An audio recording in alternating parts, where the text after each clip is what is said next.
Welcome to News in Context. I'm Gina Valeria.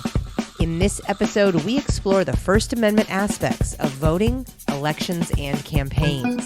In particular, how voting and related activities might be considered speech, and how the Supreme Court has come to view the First Amendment's role, or lack thereof, in voting.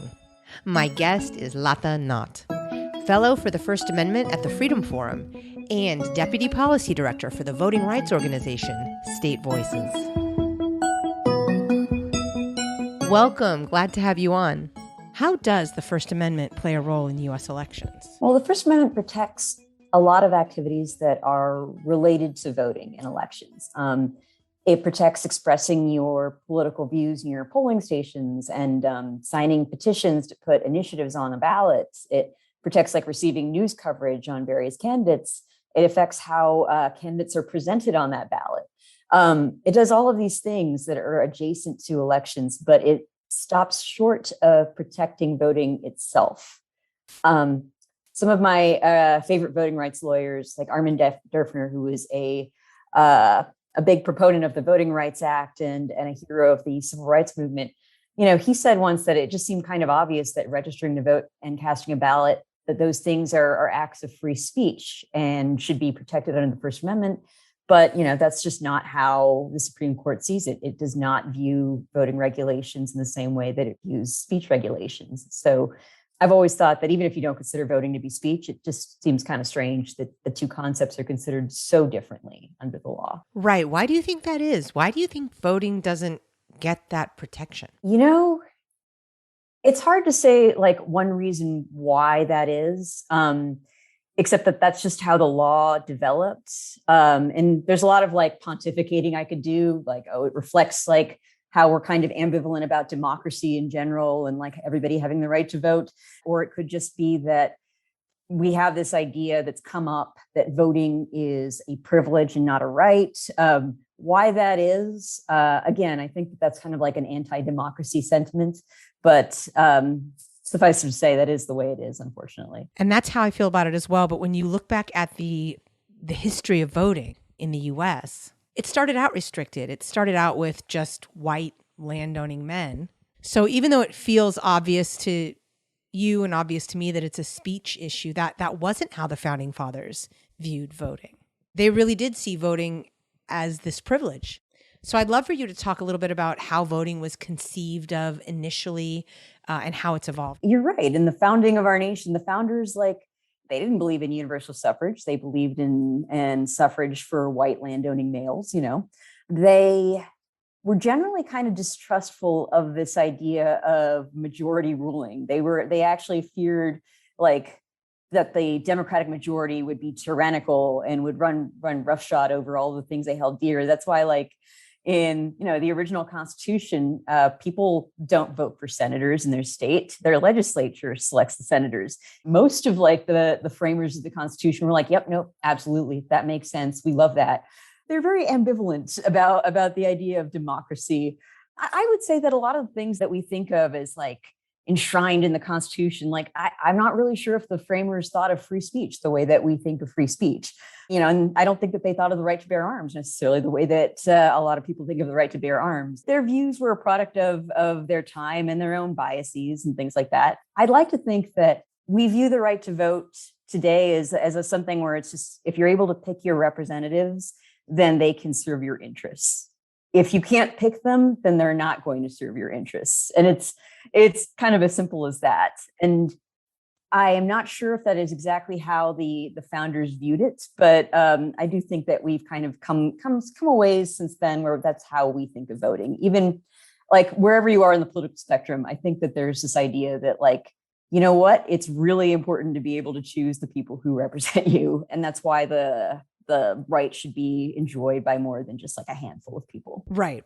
And even with that idea of electing senators and electing representatives, we had to come around to that. That wasn't how it was done initially, right? It was other lawmakers appointed senators and representatives. Mm-hmm. And so that led to seats being vacant for months, years, because there was such bickering. So actually we came around to we'll function better if we do this directly. Yeah. Yeah, exactly. Exactly. And yet we haven't come there when it comes to voting in general. So because you brought it up, I would love to touch on the Voting Rights Act of the 1960s and also the current bill that's going through Congress, the John Lewis Voting Rights Advancement Act. I mean, we had a Voting Rights Act. It wasn't a constitutional amendment, but it did sort of operationalize how to protect voting. And then the Supreme Court decided to overturn a portion of that. And now we're back into this space where voter suppression is more common and, for all intents and purposes, legal. Legislatures in conservative states are putting all these limitations on voting. And someone like me may have assumed, isn't that violating speech? Isn't that violating our fundamental right? But apparently, no, it's not a violation at all, according to current law.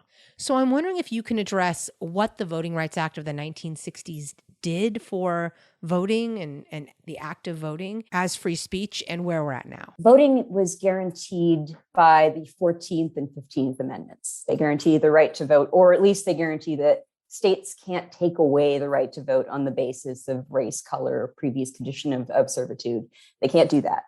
The Voting Rights Act was passed because while it's great that those two amendments were there in the Constitution, there was no enforcement mechanism for them. You know, it's like, okay, well, I feel that the state didn't necessarily deny me the right to vote outright, but it created a crazy literacy test that only applied to people of a certain color, you know, and it was stuff like that where it's just like, there's got to be like some mechanism for saying that come on, you're violating what those amendments were intended to do. And that mechanism was the Voting Rights Act. And there are two provisions of the Voting Rights Act, as it was like passed in the 1960s, that were like important enforcement provision. The first one is Section 2. And that one says that, hey, if your state or local government is abridging your right to vote, is discriminating against you, then you can sue. So that's Section 2. And that still exists today. That is, in fact, the only tooth the Voting Rights Act has left, because the other tooth was Section 5. And Section 5 said, hey, if you are a state or a municipality that has a history of passing discriminatory laws around voting, then if you're going to change your laws around voting, whether that's just changing where your polling locations are or like changing the requirements, whatever, that's fine. You can do that, but you need to pre-clear those changes with the Department of Justice. And the whole idea was that this is a federal law that passed, and these are ways that the federal government can make sure that the states are actually respecting voting rights by allowing people to sue in federal court and by having a federal agency, the Department of Justice, like approve of any changes in voting laws, at least where like there's a history of discrimination.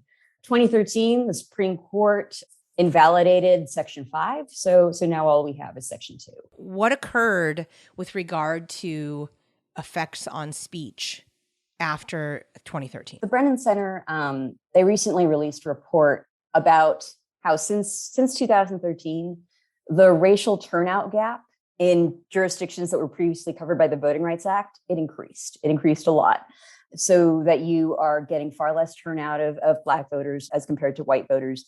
And these are in counties and states where there was a history of racially discriminatory laws. So if you look at that, like the lack of that protection, like the laws and policies and regulations that have gone in place and didn't need to be pre-cleared, that has had an effect. In the last 7 years, it's been 7 years, 8 years, I suppose. Like that's the main change that's happened. And then you see that effect, that decrease in turnout. Now, I would relate this to a free speech thing in the sense that my ideal of elections is that people participate in them, and that more participation means more voices in the conversation, means representation that truly serves everyone. It kind of goes back to this principle that's, I think, like both a voting and a speech principle: one person, one vote. Everyone should get one vote. Everyone should get equal say in our democracy. And when you have this disparity in turnout, it doesn't seem like you are. And in fact, a concept under the First Amendment is content discrimination. That's bad. You can't discriminate against people based on what they've got to say or who they are. You can do things like place restrictions on like the time and place and manner, but like if you craft that restriction, so it's like I've crafted it so carefully that this group of people I hate will not possibly be able to meet it, then that's viewed as like, come on, that's content discrimination. And I think when you have laws that you've crafted in such a way that they exclude, honestly, they exclude people who you think are going to vote in a certain way. They exclude people who you think will not vote for you. I think that I would draw that as content discrimination. And I understand the Supreme Court might disagree with me there, but I think that that's an argument that can be made, that there's a reason why you want some people to vote and other people not to vote, and it's because of the way you think that they're going to vote. Right, and that on its face appears to be something that's antithetical to what I see, or what a lot of people see as what the U.S. is supposed to be about. Now, you mentioned earlier that the Supreme Court, or that the high courts haven't generally agreed with this. Has that been consistent, or is this just the current Supreme Court? Well, the big moment where I kind of like felt quite disappointed as a First Amendment advocate and a voting rights advocate, that would have been like in 2019, just a few years ago. There were a couple of cases that the Supreme Court heard that were challenges to extreme partisan gerrymandering. One of them was brought by North Carolina plaintiffs, and they were saying that, hey, the state is discriminating against Democrats with its redistricting plan. And the other was brought by Maryland plaintiffs saying, hey, the state is discriminating against Republicans with its districting plan. And in both of these cases, the plaintiffs said that their First Amendment rights had been violated because the government was penalizing them for their political views by reducing their ability to elect the candidates of their choice, which I think is, to me, I'm like, no, that actually makes sense. There is a reason your districts are being drawn that way. It's not just because they hate you. It's because they think that you'll vote in a certain way. But, the court dismissed this idea and basically was just like, no, sorry, not a First Amendment issue. Plaintiffs are still free to like speak and dissociate and whatnot, regardless of how their districts are. If you want to do something about it, that's not for the courts to really weigh in on. And since then, you've had people who have been able to successfully challenge really bad partisan gerrymanders in court, but that's because their state constitutions forbid partisan gerrymandering. It's not a First Amendment thing. It's a state constitution thing when they've won on that. Yeah, so that, I think, this was just a couple of years ago, but it's the Supreme Court closing the door on this idea that this is a First Amendment issue. That's what I felt was at work there. Do you think that with a different court makeup, this issue could be revisited, or do you really think that this is now precedent and how the court might proceed in the future? I'd like to think so. I'd like to think with a different court makeup. These are people who are appointed for life. And the reason for that is so they're not supposed to be subject to political or societal or whatnot pressures. But I think we've seen in some cases, like when public opinion shifts, sometimes the court follows. I feel like you saw that with gay rights. Once public perception shifts dramatically, I think you also see other institutions following. And I do think that maybe there needs to be a shift in the way that we think about voting. It's so tied up right now with it's a partisan issue, but to me, it shouldn't be a partisan issue. It's just, people should be able to vote. That's that shouldn't be crazy, So I think that maybe if we stop viewing voting as a privilege as a society, I think that would impact a lot of things. Yeah, I hear that. It's interesting to me because I sit here in California, in San Francisco. I'm like, people don't already think voting's a right, really? But you're absolutely right that there is this really different sentiment in other parts of the country about the idea of voting as a privilege. Where or is voting explicitly referenced in the Constitution at all? The Constitution does not refer to voting as a privilege. The Constitution doesn't say much about a lot of things, no offense to the Constitution, but it's actually, this is praise. It's pretty brief. People don't think of it that way, but have you ever had one of those pocket constitutions? You can make it so that it can fit in your pocket. It does not expound that much on anything. Great. So voting, it appears in the 14th Amendment. It says that, hey, states, if you take away the right to vote, if you deny people the right to vote who are eligible to vote, you're going to lose congressional representation. Okay. The 15th Amendment says, hey, citizens have the right to vote, and you can't deny or abridge it on account of race, color, or previous condition of servitude. And that's about it. There's not a ton of mentions of it. There's no mention that it's a privilege that you need to earn through presenting 5 forms of ID or anything. That's it. And that is also true of free speech. That's true of freedom from unreasonable search and seizure. That's true of right to counsel. All the Constitution says about speech, all the First Amendment says is that the government can't pass laws that abridge free speech. It doesn't say that we have the right to speak freely. So the Constitution is pretty brief on all of these things. It's us, over the years, that we've developed these interpretations where we're Okay, so the First Amendment says the Congress can't pass a law that abridges free speech. But you know what? That probably also applies to states passing laws like that. And you know what? I mean, I think that implies that we have the right to speak freely, and that the government just can't place a bunch of conditions on it and say, oh, that's okay. We're not actually abridging your ability to speak. You know, we say all of that. For whatever reason, that's not how the right to vote has been interpreted. It's not described any differently in the Constitution, but we somehow have been like, well, of course you can make voting dependent on literacy or residing in the community for so many years or lack of a criminal record or all that stuff. You would never place those conditions on freedom of speech or on freedom from unreasonable search and seizure, but you do it for voting, and they're not really described any differently in the Constitution, I would say. You're listening to News in Context. I'm Gina Valeria.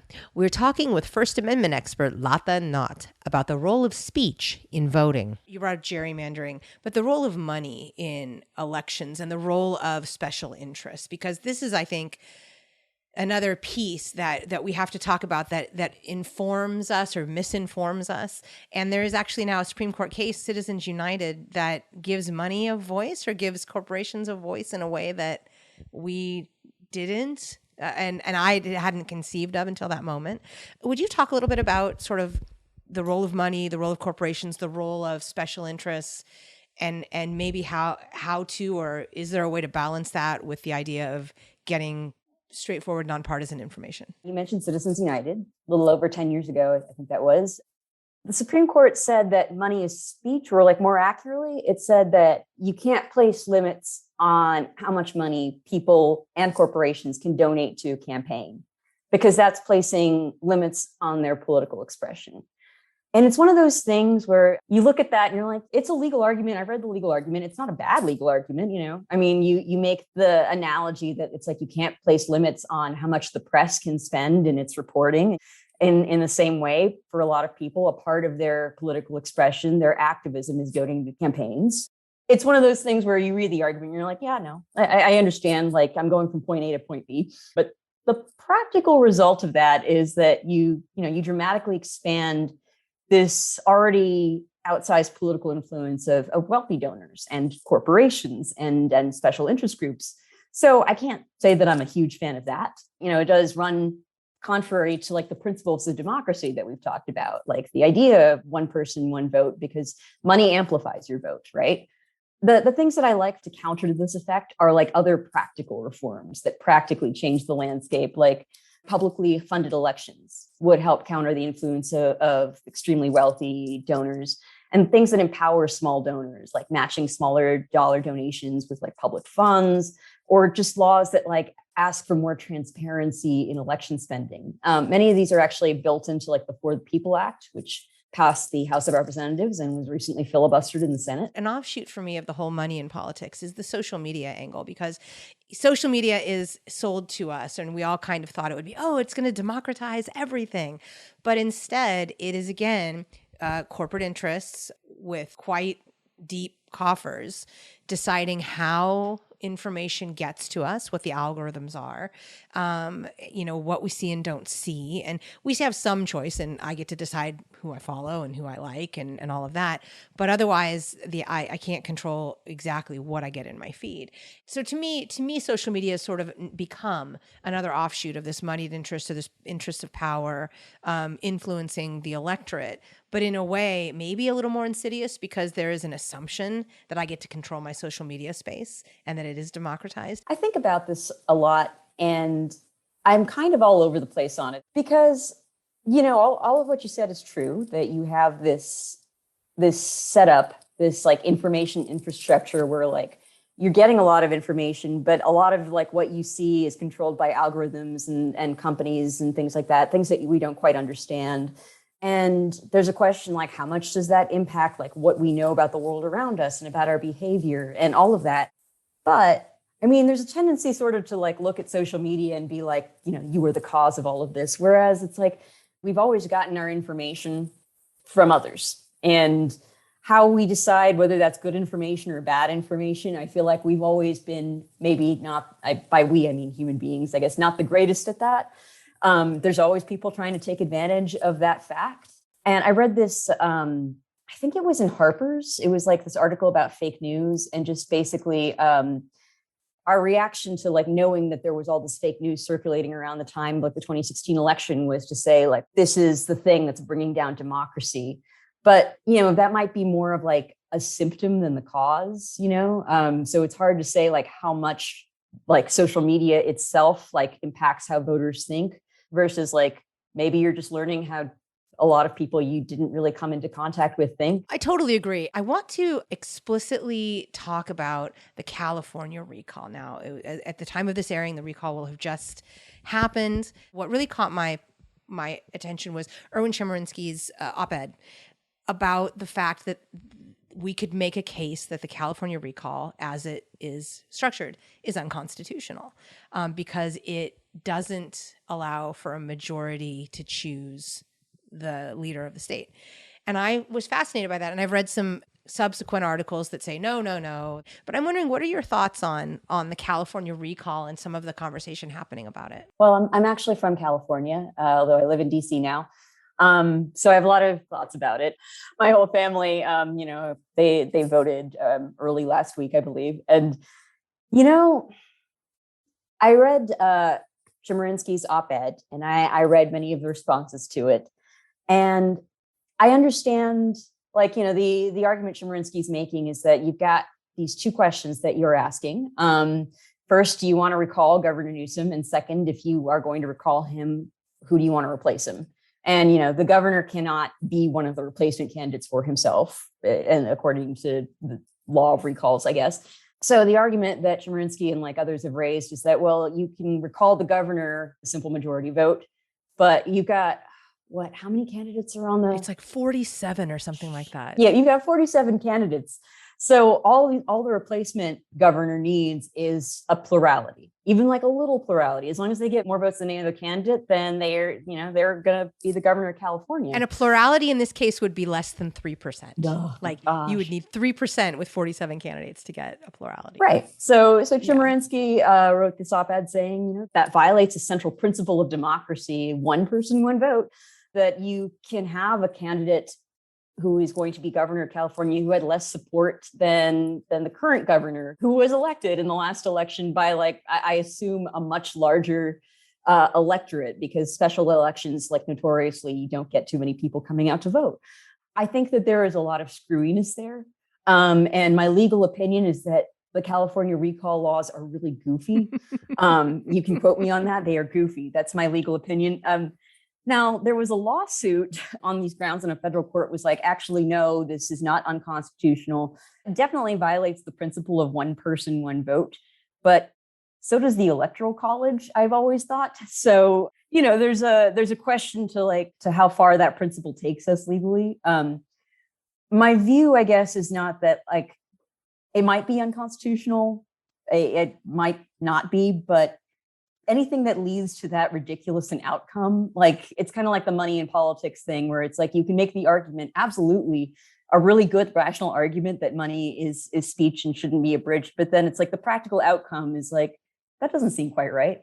And that's kind of how I feel about this. Like, that doesn't seem like quite right that somebody could get 3% of the vote and be governor of California. That what? It's like letter of the law versus spirit of the law. And it's like, and we hopefully will care about spirit of the law in enough to ensure that we hopefully make it right. Maybe change the laws that allow this to happen in California like every couple of years. Exactly. We shouldn't be allowed to do it just because we're unhappy. I feel like there has to be something like this candidate or this elected official assaulted someone, or this elected official, stole money or something like that. I wish there were some parameters of not just, well, I didn't like you then, I don't like you now, I'm going to bankroll a recall. Right. It just seems like there's been a lot of recall attempts, and I don't think anybody envisioned it would be that common, right? Right, exactly. You addressed this a little bit earlier. I just want to make sure we've covered it all. Where exactly the speech issues lie in your estimation when it comes to voting? So I did a lot of moaning about how it's a shame that the First Amendment doesn't protect voting. But, I do want to mention that there are a lot of things that are they're not voting itself, but they're adjacent to voting, and it does protect those things. Like what we've seen in the past few months are lots of state legislatures proposing or passing like these anti-voter laws. And what's interesting is that some of them implicate First Amendment rights, like not just in like that theoretical one person, one vote sense. I mean, they actually do. Like Georgia's recently passed voting bill. It's being challenged in court by a number of groups. I think there's like 8 different lawsuits going on right now. And civil rights and church groups, they've argued in their brief that, hey, this law makes it a crime for volunteers to give water to voters waiting in line. But giving water to voters waiting in line, that's like the type of interactive communication that it's about political change. And they describe it as the core of political speech, which makes sense when you think about it, where it's like, hey, if you view donating money to a campaign as political expression, giving water to voters, you're not even giving water to like specific voters. You're giving water to all voters waiting in line. You can see that as like, this is your way of saying like, we support your right to vote. That's like the interactive communication that goes on between civic engagement groups and volunteers and voters. And then there's other stuff where like the Georgia First Amendment Foundation, they're suing too. And what they're suing under is Georgia laws, like they have all these limitations on observing and photographing different aspects of elections. Like they would make some of these things like a criminal act. And that's like, well, now you might be punishing just this routine First Amendment protected news gathering that journalists do, or that interested watchdog citizens do. And then like you have this whole set of restrictions in the law around distributing absentee ballot applications to voters and things like that. That's what Get Out the Vote volunteers do. They do it to encourage political participation. And I would argue actually that is political speech. That's what they're doing. They're giving you an absentee ballot. Sometimes like, you'll get an absentee ballot that has like your name filled out in it already, like you'll get one in the mail. And that, the Georgia law says, no, you can't do that. Absolutely not. You're subject to huge fines if you do that. I think that is a burden on political speech and political expression. And the expression is just to encourage people to register to vote or to vote in an election. And I feel like all of these examples, like, I think they make it clear that voting does not happen in a vacuum. Even if you totally disagree with me and you're like, nope, the First Amendment, it doesn't have that much to do with voting rights. Come on, it shouldn't protect voting rights. That's fine. But like, you got to admit that voting is sort of like, it's the culmination of a lot of First Amendment acts. A lot of speech goes into it, a lot of press, petition, association, like all of that stuff surrounds elections. Like if you are a voter, like think about like, did somebody offer to help you register, like a volunteer in a civic engagement group? Well, they were expressing their speech rights. If you learned about the candidates, you were learning about them because of freedom of the press. If there are ballot initiatives for you to vote on, they got there because petitions were being circulated. Even if you consider voting separate, it's still very interconnected to all of these acts of expression. Voting is the culmination of all of these acts of speech. And it really is. It's where we can truly exercise our ability to have an influence on our government, to participate in our government. Right. Yeah. Which I will say, we've talked a bit of trash about the framers of the Constitution today, but I will say that they did have this idea that that's what expression is for. Political expression is the highest form of expression. You need to be informed about what's going on around you. And why? Because that's important for keeping a check on power. And all of the rights of the First Amendment are about keeping that check on power, about being able to like ask for like the government that we want. And so, yeah, I think that through line was pretty clear even back then. Thank you to my guest, Lata Nott, First Amendment Fellow at the Freedom Forum and Deputy Policy Director for the voting rights organization, State Voices. Music in this episode includes Spring Fling by Track Tribe and The Heist by Silent Partner. In addition to hearing News in Context every Friday at 8:30 a.m. and 6:30 p.m. on KSFP 102.5 in San Francisco, you can hear it on Spotify, Stitcher, Apple Podcasts, iHeartMedia, Google Play, Google Podcasts, Podbean, YouTube, and PRX. We're also on Facebook and Twitter at News in Context SF and on Instagram at News in Context. And you can find links to all of that at newsincontext.net. I'm Gina Valeria. Thank you for listening.